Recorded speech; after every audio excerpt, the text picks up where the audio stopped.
for refusing to accept Naira as legal tender.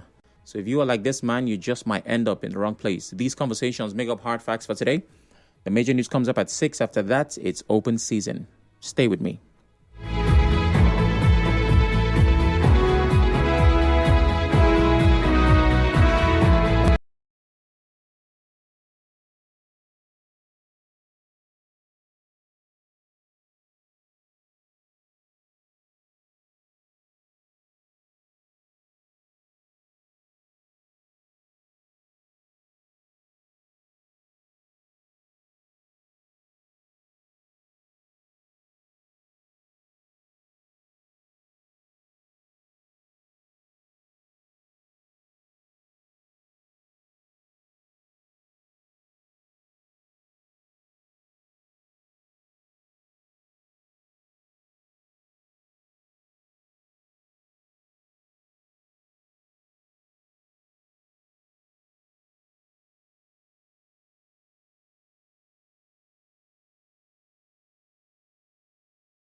You wake up and hear that the NLC is protesting some government policy they are not comfortable with.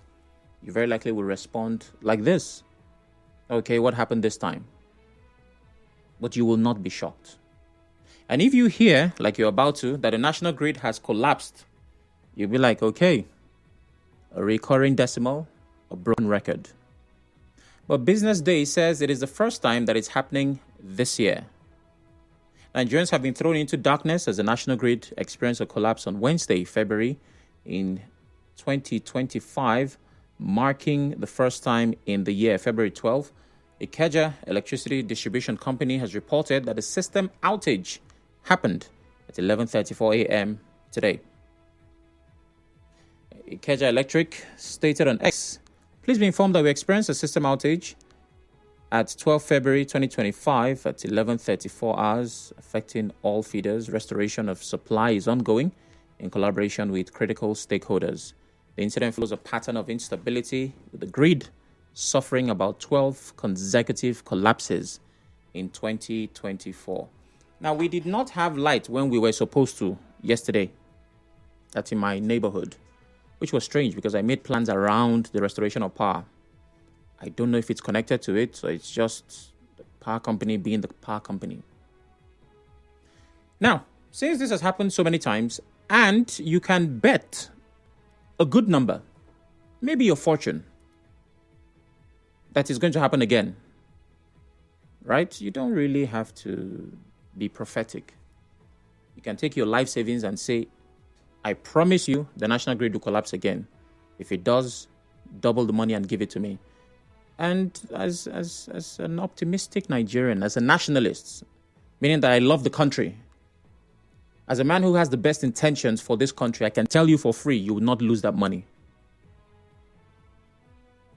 So what do we do?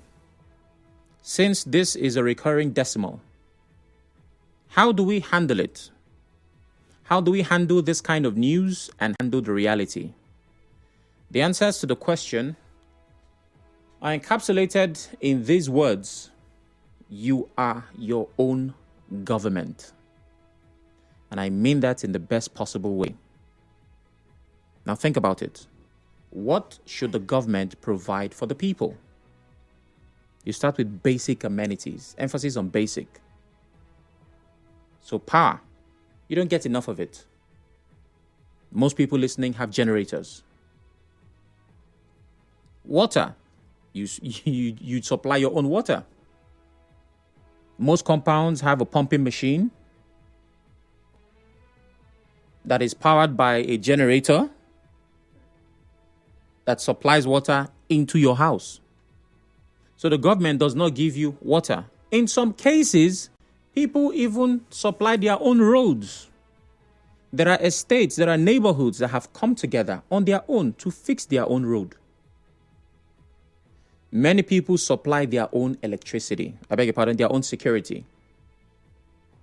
So if you are doing for yourself what the government should be doing for you, then you are your own government. So where does that leave the government?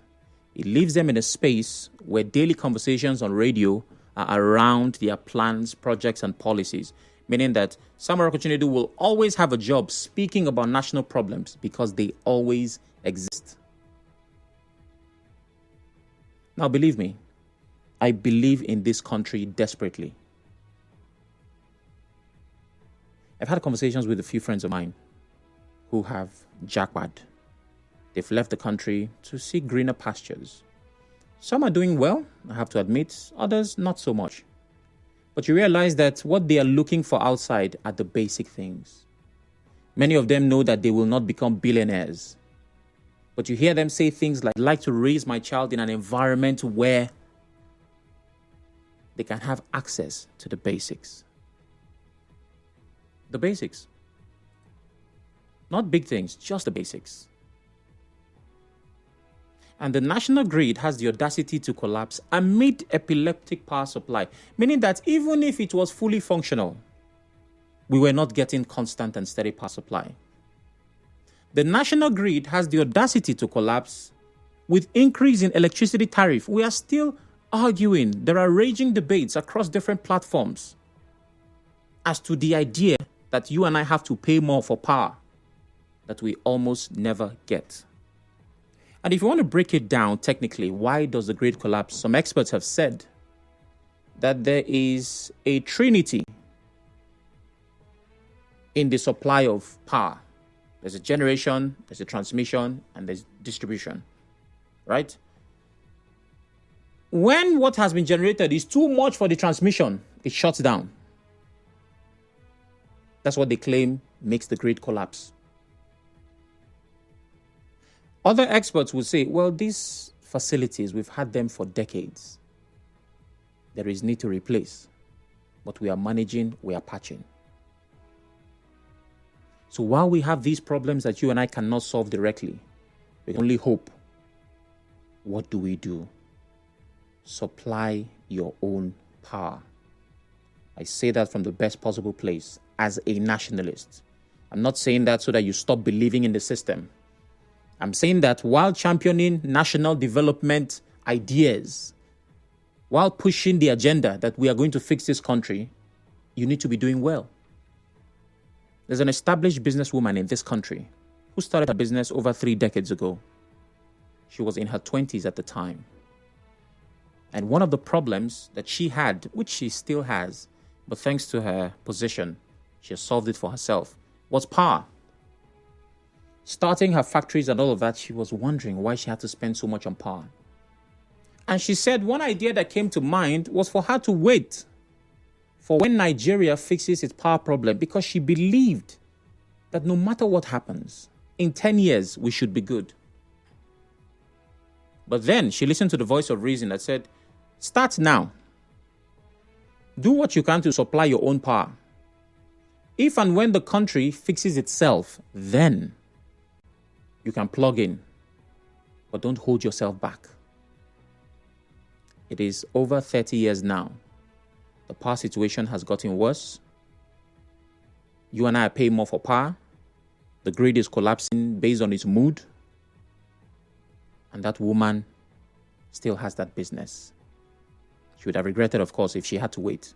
So what am I trying to say? While we are trying to fix this country, try to fix your home by using renewable energy. There are lots of people now advertising solar. You know, if you put this panel here and there, you drive through town, almost everybody has panels on their roof. We have to get by. Does that mean we don't believe in the system? Yes, in some way, shape, or form. That's what it represents. But it means that while we are waiting, it's something we used to say in school. You're very hungry. Your mom is cooking rice, but before rice is done, you go first chop indomie. They wait. So while we are waiting for this country, this power sector to be fixed, and we hope it does, let's not be stranded. So once again, the power grid has collapsed for the first time in 2025. Would it be the last? I'm certain it wouldn't. Do we hope it's the last? Yes, we do. We definitely hope so. But between now and then, take care of yourself. Don't let the things in your fridge go bad. Have the access to charge your phone. What else can you do with your solar? I'm not quite sure. But ask. You never know. It might not be that expensive. Call your friends who are into that business. Ask people who have installed it. How much did it cost? Do that and wait. Hope. And if you can spare a prayer or two for the country, pray as well. And sooner rather than later, sooner than you think or expect, we'll fix this country. I promise you. 0817-923-0002. 0817-923-0003. WhatsApp is 080-903-06-416. I think it might have been fixed because I've gotten a call from someone somewhere that there's light. So maybe, just maybe. Hello, good afternoon.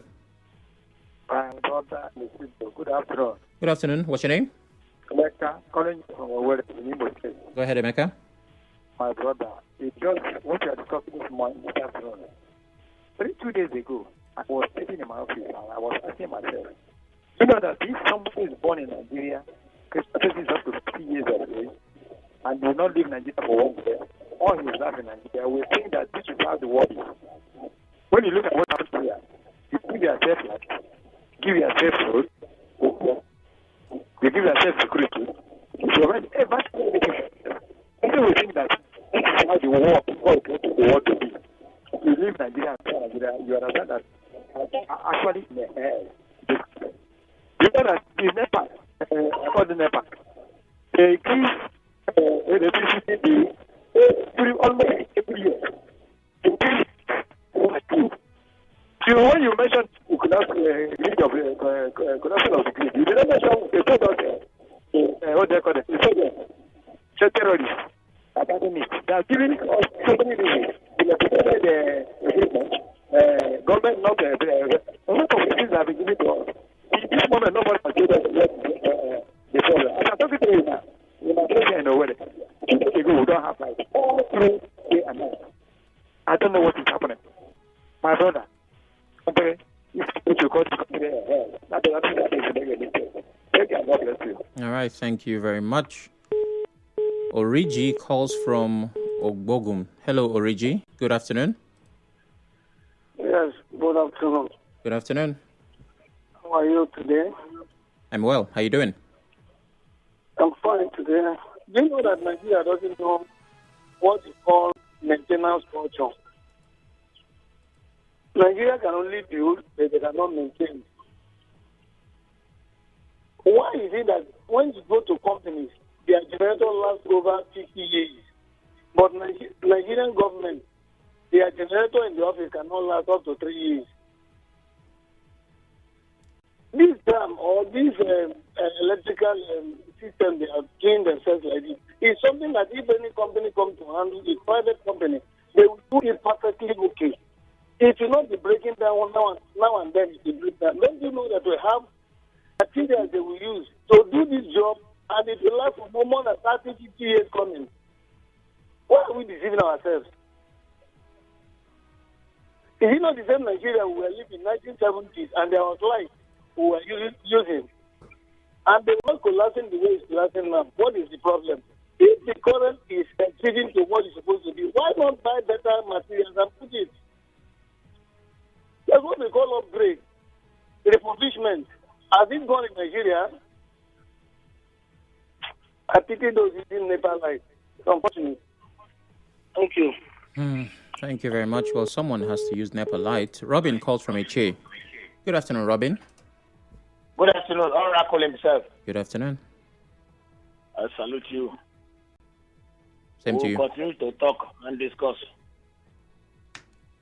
Oracle, are you aware that the President Minister of Power, I think his name is something available, last year, one of the times, he said the equipments are old.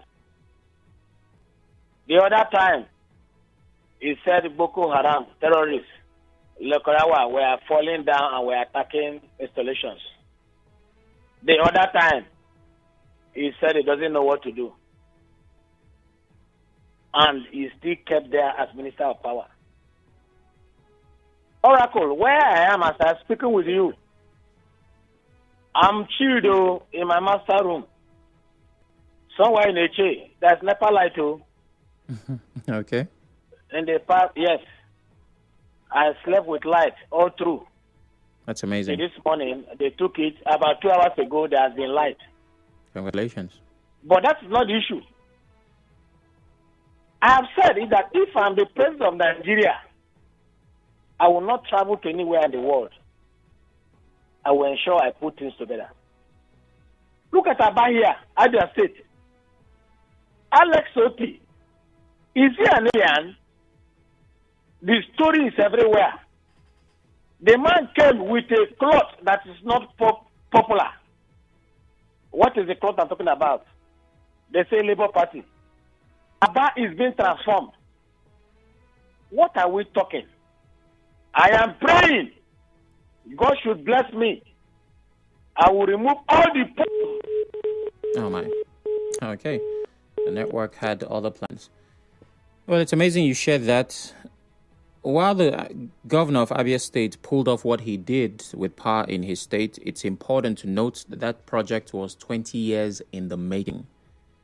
Governments before his had initiated, planned, projected, budgeted, but it seemed nobody had the political will to pull it off.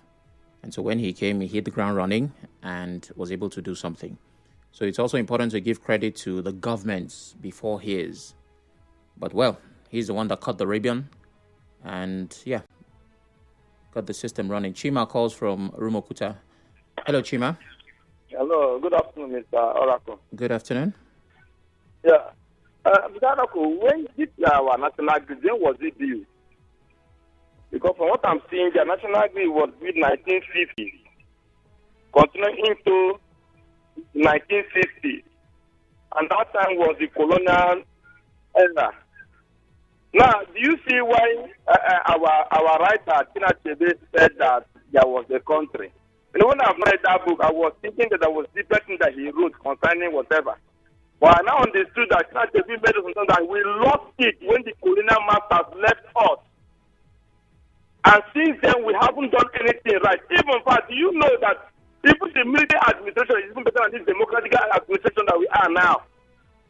Because most of the things that were also built, like the energy refinery too, were also built by the military administration. All these institutions we are seeing today, we are also by the military administration.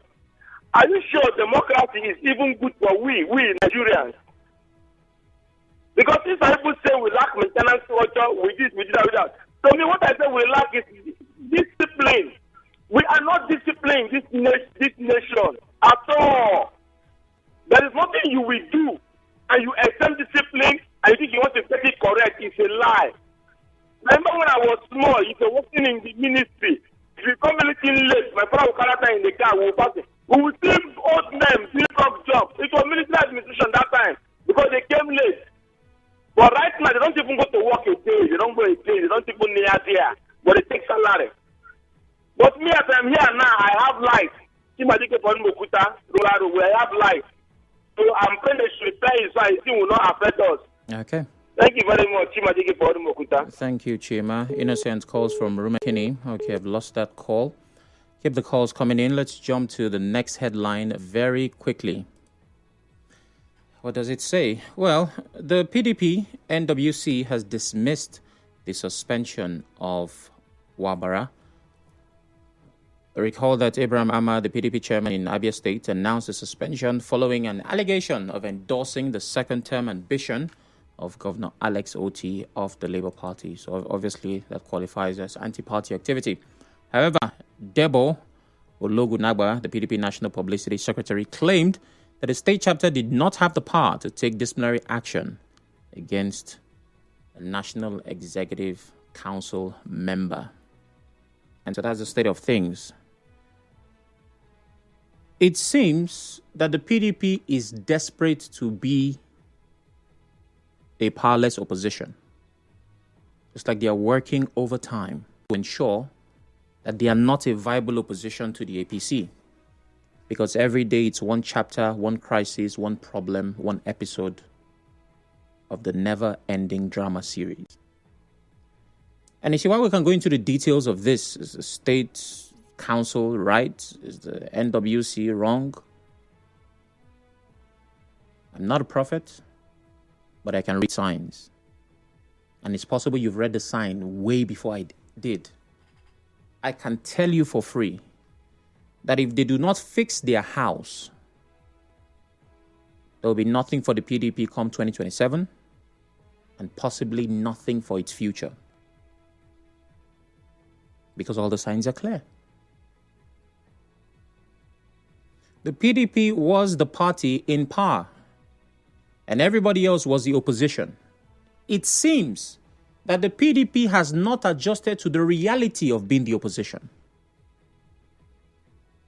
When you're used to being number one, the day that you are not will come.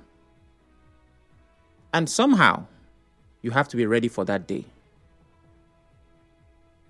They never saw it coming. Nigerians didn't really see it coming. And unfortunately, they still are not ready for it, even though it's happening. And yes, there are other opposition parties.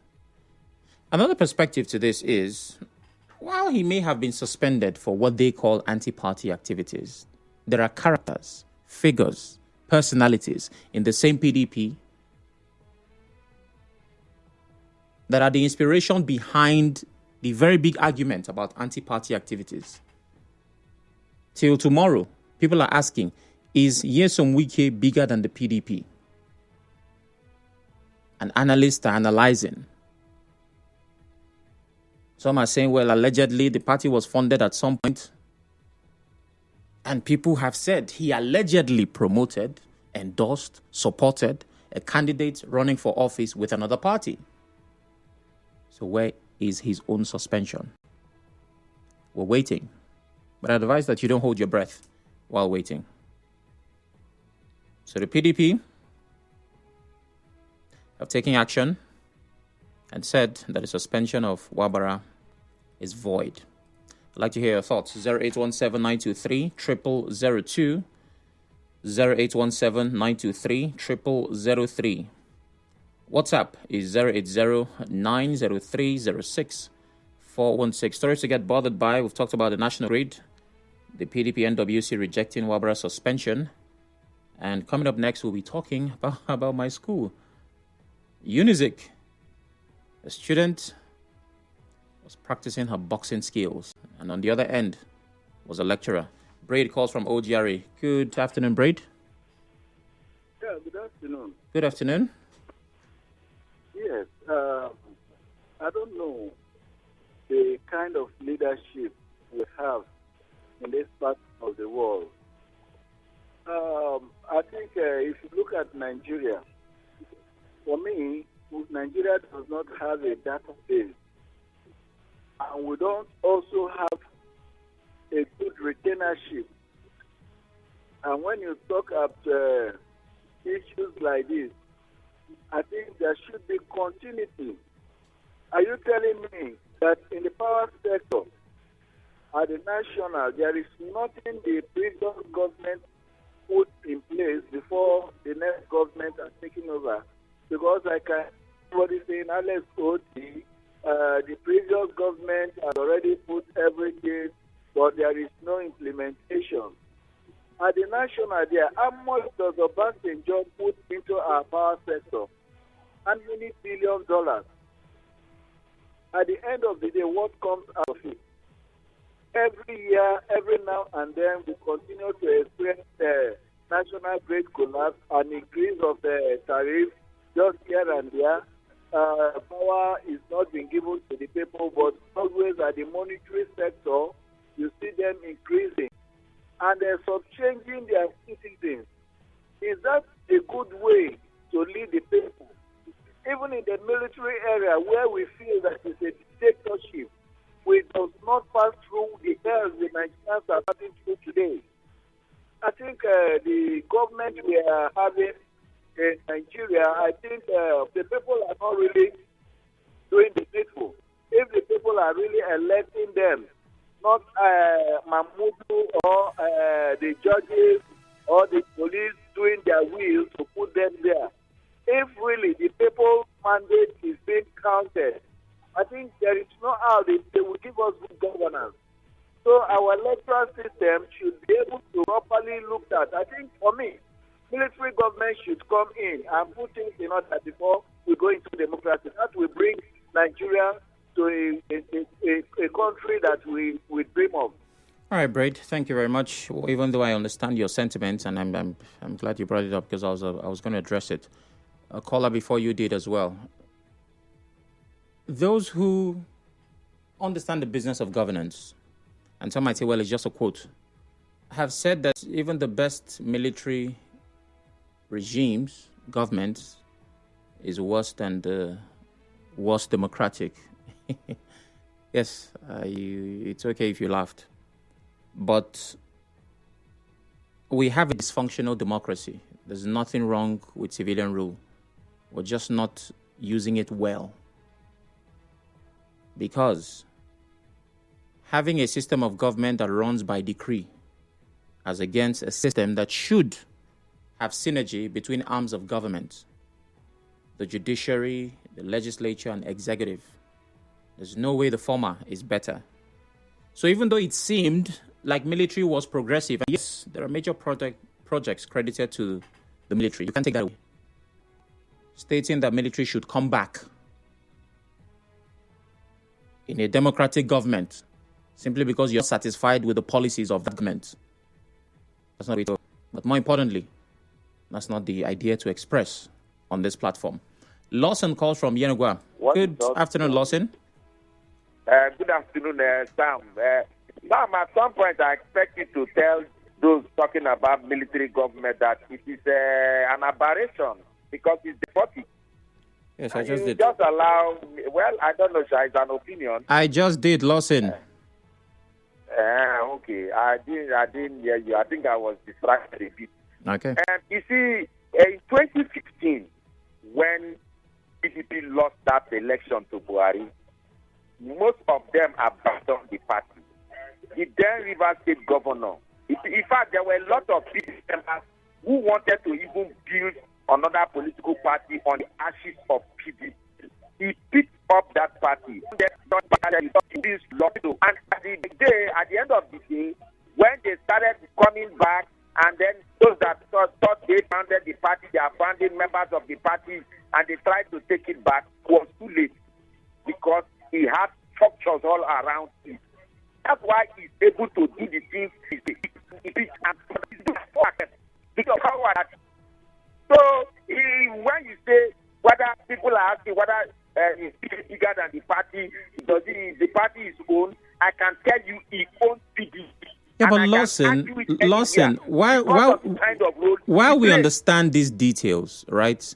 If the proper thing is done, the party is supreme. Nobody should be bigger than the party. Even though these things you've stated, right, they are common knowledge. That should not be the case. It's an aberration.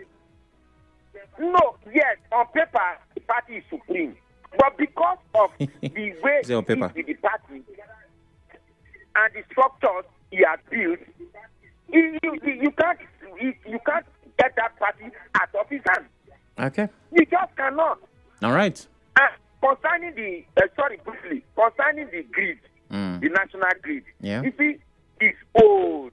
And we all look at South Africa, they play with electricity. They play with it because of what they have. Yeah, when the colonial masters, they look at all of this, most of the infrastructures you see we are using today, were these colonial masters.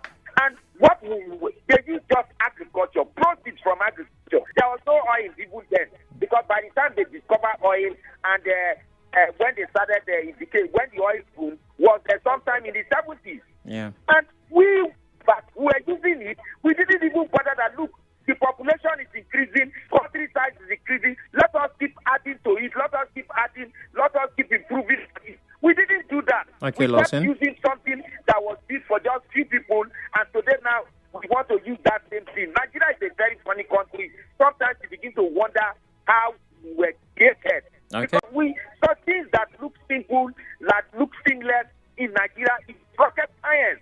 That's good, Lawson. Thank you very much. George from Bugoma, you've been on for quite some time. Thank you for staying on the line. Yes, Oracle, good day. It's when you see character bent on destroying a party called PDP. Sometimes it is not far-fetched from what the Lagos business said. In Assam, Luboro Soshoma said it. And I agree completely with that.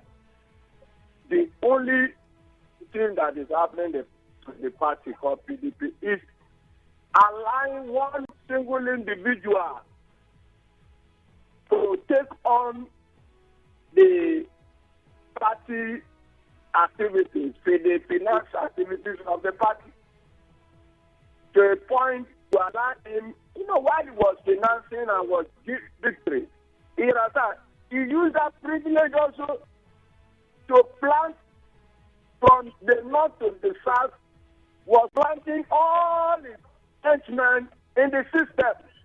And that is what is, if not coming to hear that the state chapter is embarking on such action as against the person of Wabara, who is the DOC, the highest body of the party. The chairman of the highest body of the party, the local level chairman is suspending, and you can see that it's very funny. So I want to say that it is because when you allow somebody to take charge, it's like when the scripture said, allow the devil to occupy the house before you are chasing him. That is what you see. The more you chase him, the more you are causing issues. The more you are chasing, the more you are causing issues. That is what is happening to the party. But for that of the greed, I want to say that, honestly, the democracy that we are is a system that people see as opportunity just to make and just to truncate things instead of building things. Because we left military into democracy, and one would have expected that by now things would have advanced. Because even in the military era, we are having constant light. I remember I was not at home. You see light everywhere. But today, even at the grassroots level, you are struggling to see that light. Okay. I think it's very funny, my brother. All right, thank you very much, George.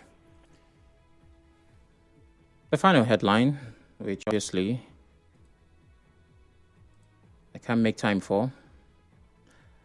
The authorities of Unizik are investigating a scuffle involving lecturer and a student over a film social media content. Yes, well, they should investigate. Hopefully they have their findings. There's a video that shows a large part of what happened. And, I feel connected to this because I went through the walls of Unizik. It contributed. It's a part of my story. The school obviously has more than 4 walls. Most people say I went through the 4 walls of school. And I hope, because, with things like this, even though you're hoping for an objective outcome, we hope that what we saw in the video, which is that the student was wrong, is what the investigation reveals. This is now in the public domain, so everyone is watching. Let's see how the school handles this. But deep down, we hope that somebody will be dealt with.